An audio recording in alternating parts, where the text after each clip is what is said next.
प्रयास कर रहे हो, आप आके बताओगे जी मेरे से गलती बन गई। तो पहला मंत्र लेकर के आप पर एक आधी बार गलती हो सकती है, इसलिए आपको 4 महीने का समय दिया जाता है। तने जो तेरे सामने जो बाधाएं आनी है वो आ लेंगी। तो प्रथम नाम आपका किसी कारण से खंड हो भी गया तो झूठ नहीं बोला है। थोड़ा ध्यान से सुनना इन बातों को। गुरु सुर तरु सुर धेनु समाना, पावे चरण मुक्ति परवाना, तन मन धन अर्प गुरु सेवे, हो गलतान उपदेश सही लेवे। क्या बताते हैं कि तन मन धन अर्प गुरु सेवे, हो गलतान उपदेश सही लेवे। सतगुरु की गति हृदय धारे, और सकल बकवाद निवारे। जो गुरुदेव बतावे उतना ही काम करे, उतनी क्रिया करे, और अपने सतर की जो भी किसी से सुनी सुनाई दंत कथा लोकवेद है उसका कभी प्रयोग नहीं करे। अपना मनमाना आचरण नहीं करे, मनमानी साधना नहीं करे। गीता जी अध्याय नंबर 16 के श्लोक नंबर 23 में कहा है कि शास्त्र विधि को त्याग कर जो मनमाना आचरण करते हैं, मनमानी पूजा करते हैं, उनको ना तो कोई सुख होता, ना कोई कार्य, ना उनकी सिद्धि होती और न उनकी कोई गति होती। गुरु के सम्मुख वचन ना कहे, सो से रहनी गहनी सुख ले। गुरु के सामने कोई भी ऐसा वचन नहीं कहना चाहिए जिससे गुरुदेव को दुख हो। जिन बातन से गुरु दुख पावे है, तिन बातों को दूर भगावे। चाहे कैसी भी आपको रुचिकर लगती हैं, चाहे आपको कैसे अच्छी लगती हैं जो क्रियाएं, और जिनको गुरु जी नाराज होते हैं, कैसा मत कीजिए, उन्हें तुरंत फेंक दे, ठाके पटक दे एक तरफ, यदि आपने मोक्ष चाहिए। सतगुरु की गति हृदय धारे, और सकल बकवाद निवारे। गुरु के सम्मुख वचन ना कहे, सो से रहनी गहनी सुख ले।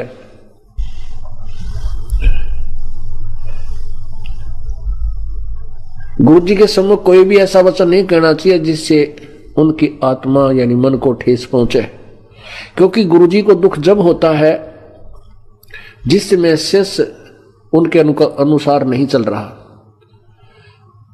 क्योंकि गुरुदेव जो है टीचर होता है, और जो स्टूडेंट टीचर के अनुसार नहीं चल रहा है, अपने हिसाब से गलतियां कर रहा है, तो वो टीचर दुखी होता है उसके भविष्य को देखकर। इसी प्रकार ये दास आपके भविष्य को देखते हुए उन बातों से दुखी होता है जो आउट ऑफ सिलेबस है। जो बातें आप बाहर की करते हो या कुछ ऐसी क्रियाएं करते हो, मर्यादा भंग करते हो, तो ये आत्मा दुख होती है। गुरु से शिष्य करे चतुराई, सेवाहीन नरक में जाई। गुरु के सामने झूठ बोले, बकवाद करे, अपनी चतुरता दिखावे, कहते वो भक्ति तो हीन होगा ही होगा और फिर नरक में जाओगा। शिष्य होए सर्वस नहीं वारे, ही कपट मुख प्रीत उचार। शिष्य होकर सर्वस नहीं वारे, यानी समर्पण नहीं करता तो, और जिसके मुख में ऊपर तो मीठा बोला जी गुरु जी आगे नु दिखावा करे, अंदर में कपट हो, वो जीव सफल नहीं हो सकता। शिष्य होए सर्वस निवारे, ही कपट मुख प्रीत उचारे। जो जीव कैसे लोक सिधाई, बिन गुरु मिले मोहे ना पाई। गुरु से कपट शिष्य जो राखे, यमराजा के मुगदर चाखे। जो गुरु के सामने झूठ बोले, कपट से बात करे, कहते हो यम के दूता के मोगरे खाओगा, मोक्ष तो बहुत दूर की बात है। और भले ही वो सब ते आज्ञा सेवक दिखे, बड़ा बढ़िया सेवक, मन में दोष दुष्ट का, तो कभी पार नहीं हो सकता, वो तो नरक के अंदर जाएगा। यह परमात्मा का वचन है। जो जीव के शिष्य होए सर्वस निवारे, ही कपट मुख प्रीत उचारे। जो जीव कैसे लोक सिधाई, बिन गुरु मिले मोहे न पाई। कहते बिना गुरु जी के मिले। गुरु से मिलने का क्या तात्पर्य है कि गुरु जी के साथ आपकी आत्मा एक रस नहीं होगी। जब तक आप गुरु के प्रति प्रभु तुल्य श्रद्धा नहीं रखोगे तो मुझे प्राप्त नहीं कर सकते। यदि हम गुरु जी में दोष देख रहे हैं, उसके सामने झूठ बोल रहे हैं, हम आप पापी और नीच आत्मा है। बता मैं आपसे किस लिए झूठ बोलोगे मेरे सामने आकर? या तो बीड़ी पीते होगे, या शराब पीते होगे, या कि तो माता धोख रहे हो, कोई अन्य पूजा कर रहे होगे तो तुम मेरे सामने झूठ बोलोगे, और बताओ मैं क्या झूठ बोलोगे मेरे सामने आके, और वो साफ बता देनी चाहिए जी मेरे से गलती होगी। तो और फिर आप झूठ बोलते हो तो अपने कर्म बिगाड़ते हो, अपना विनाश कर रहे हो। आप आके बताओगे जी मेरे से क्या गलती बन गई, क्योंकि हमारा समाज अभी भगवान से 100 कोस दूर है, और जो भी क्रियाएं वो कर रहा है वो भक्ति बाधक है, और आपने उन्हीं में रहना है। किसी कारणवश पहले मंत्र में गड़बड़ हो सकती है, क्योंकि तब तक आप ना ज्ञान से परिचित होते हो और ना भगवान से, और ना इतना संघर्ष करने की आप में शक्ति आती है, क्योंकि ज्ञान से आती है, फिर नाम की कमाई बढ़ जाती है, तो आप में इतनी उमंग हो जाएगी आप डांटे नहीं डट सकते। तो पहला मंत्र लेकर के आप पर एकाधी बार गलती हो सकती है, इसलिए आपको 4 महीने का समय दिया जाता है। तने जो तेरे सामने जो बाधाएं आनी है वो आ लेंगी। तो प्रथम नाम आपका किसी कारण से खंड हो भी गया तो झूठ नहीं बोला है। आप आते हो तो मैं कई बार आपको करड़ा भी बोल देता हूं, खबरदार यहां नहीं आएगा, भाग जाए यहां से, आज के बाद मत आइए अगर तू ऐसे करता है। तो मेरा कहना भी उचित है, क्योंकि हो सकता है उसने पहले भी कई बार खंड कर रखा, हो सकता है वो पहली बार भी गलती हो, तो उसको भी मैं धमका देता हूं, क्योंकि मैं आपका टीचर हूं, आप मेरे बच्चे हो, और मैं ही नहीं करड़ा करूंगा तो फिर मुझे तुम्हें यहाँ आने का लाभ क्या होगा? आप बिगड़ जाओगे, आपका भविष्य बर्बाद हो जाएगा। वो ये दास नहीं करेगा, ना होने देगा। अब जैसे टीचर बच्चे को धमकाता है क्योंकि उसकी गलती देखता है, और बच्चा अध्यापक उसकी पिटाई भी कर देता है, और फिर भी वो सुधार करके फिर आता है स्कूल में, तो सफल होकर के और बहुत बड़ा अधिकारी बन जाता है। यदि बच्चा पहली बार टीचर धमका दे और भाग जाओ अपना जोड़ा उठा के, और फिर स्कूल नहीं जाता, फिर आजीवन दुखी रहता, मजदूर लगता है। ऐसे ही ये दास एक टीचर है, आप विद्यार्थी हो प्रभु के इस विद्यालय में। यदि मैं आपको खुरकाता हूं, धमकाता हूं, और आप फिर अपनी बुराई को दूर करके फिर सामने समक्ष आते हो और सुचारू रहते हो, तो आप सफल हो जाओगे और सदा के लिए सुखी हो जाओगे।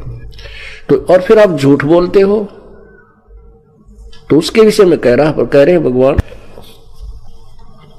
गुरु से कपट करे चतुराई, सो हंसा भवर में आई। गुरु से कपट से जो राखे है, यमराज जाके मुगदर चाखे। जो जन गुरु की निंदा कर ही, शुक्र समान गर्भ में पढ़ी। जो गुरु की निंदा करता है शुक्र यानी सुअर और कुत्ते के जीवन में को प्राप्त होगा। जो जन गुरु की निंदा कर ही, शुक्र समान गर्भ में पढ़ी। गुरु की निंदा सुने जो काना, ताको निश्चय नरक निदान। गुरु की निंदा भी जो सुनता है उसको भी नरक होगा। अब निंदा सुनना क्या करना तो पाप है ही, पता है। जो गुरु जी के विषय में चाहे भाई पास बुराई करे, किसी और व्यक्ति को माध्यम में बना करके गुरु जी की बुराई करे, किसी तरह भी करता है, चाहे हेर फेर करके करता, उसमें दोष तो है ही। और फिर गुरु की निंदा सुने जो कान, जो गुरु जी की निंदा कोई कर रहा हो और आप वहां सुन रहे हैं, कहते ताको निश्चय नरक निदाना, वो भी नरक में जाएगा। अब निंदा करना तो आप समझ गए, लेकिन सुनने वाला नरक में जाएगा। सुनने में एक अंतर है। जैसे आप जी ने समाचार पत्रों में कितनी निंदा सुनी, कितनी झूठ बोली, तूफान मचा दिया इन अज्ञानी लोगों ने। और जिन बच्चों के जो अनुयायी थे उनके मन में यह बात नहीं आई कि हमारे गुरुजी ऐसे होंगे जो ये बकवास कर रहे हैं, तो उन्होंने वह निंदा सुनकर भी नहीं सुनी।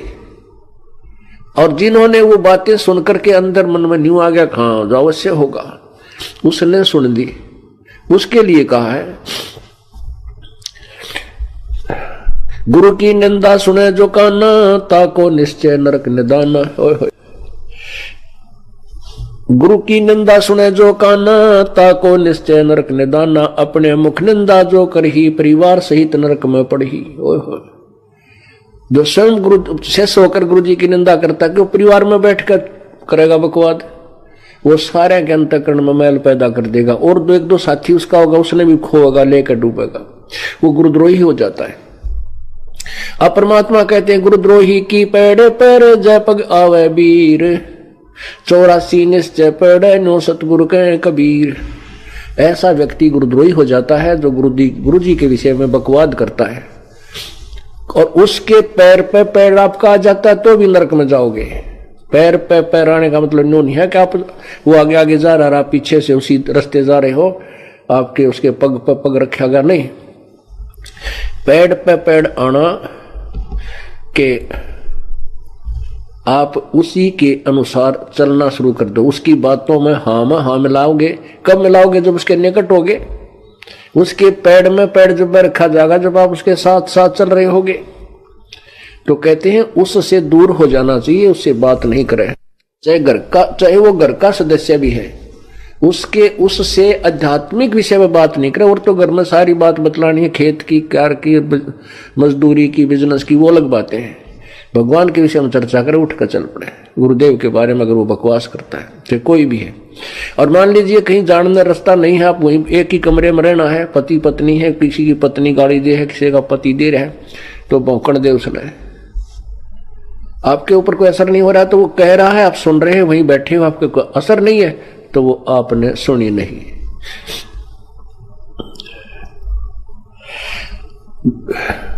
गुरु को तजय बजय जो आना, तापसुआ को फोकट ज्ञाना। गुरु से बैर करे सिस जोई, भजन नाश और बहुत व्यगोई। जो गुरु से बैर करे उसका तो सर्वनाश होगा, वो गुरुद्रोही कहलाता है।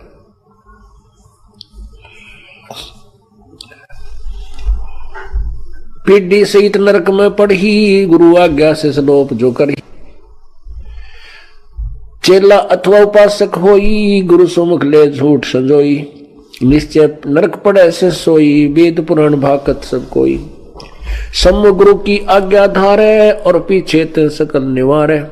सो शेष घोर नरक में पढ़ी, रुद्र राज पीवे नहीं तरही। अब आप समझ रहे होगे, ऐसे अनजान नहीं हो, बुद्धिमान बच्चे हो। कहते हैं सम्मुख तो गुरु की आज्ञा धारण कहा, जी हाँ जी, जैसे आप फिर नो क्या, ऐसा क्या फायदा है, यहाँ क्या जरूरत थी बनाने की, यहाँ से क्यों कर दिया, ये बकवास आपके मन में आती है ना, तो भी आप दोषी हो।